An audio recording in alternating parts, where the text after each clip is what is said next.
Alors, dans la série Les exercices classiques d'algèbre linéaire, en voici un sur une application du théorème des 4 dimensions.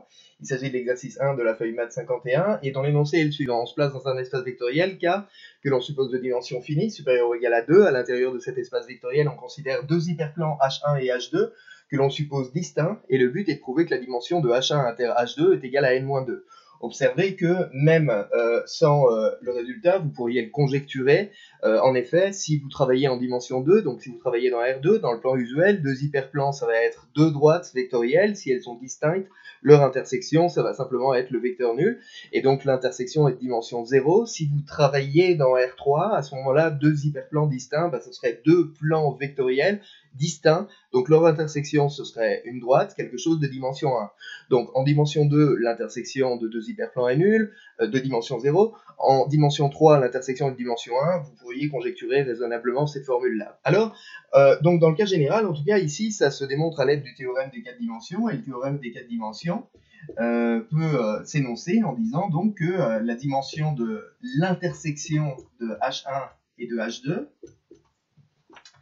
c'est égal à la dimension de H1 plus la dimension de H2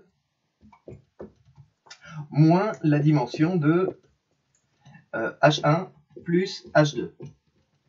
Et en fait, dans cette relation-là,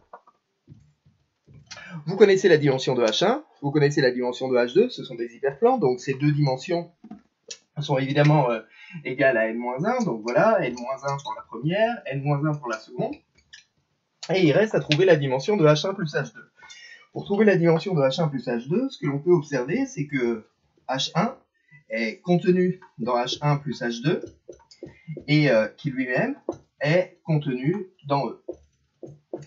Et puisque on a cette chaîne d'inclusion entre sous-espaces vectoriels, on va avoir des inégalités entre leurs dimensions, parce que la dimension est une application croissante. Donc on va avoir n-1 qui est inférieur ou égal à la dimension de H1 plus H2, qui elle-même est inférieure ou égale à la dimension de E, c'est-à-dire n. H1 est contenu dans H1 plus H2, mais ce qu'il faut voir, c'est que cette inclusion est stricte avec les hypothèses que l'on a faites. En effet, l'inclusion qui est ici, on est sûr que c'est une inclusion stricte parce que dans H2, il existe un vecteur qui n'appartient pas à H1.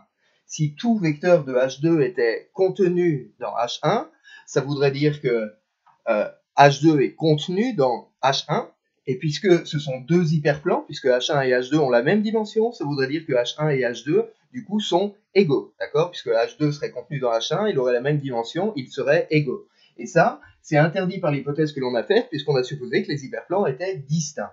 Donc cette inclusion ici est stricte, et puisque cette inclusion est stricte, cette inégalité est également une inégalité stricte. Du coup, ça laisse plus beaucoup de choix pour la dimension de H1 plus H2, qui est, du coup, forcément égale à n. Donc la dimension de H1 plus H2 est égale à n. Ce qui termine l'exercice, puisque du coup, dans la relation qu'on a écrite à l'aide du théorème des 4 dimensions, on peut obtenir que la dimension de H1 inter H2, c'est n-1 plus n-1, ça fait 2n-2, moins n, ce qui donne le n-2 annoncé. Et voilà comment on fait cet exercice. À bientôt pour de nouvelles aventures en algèbre linéaire.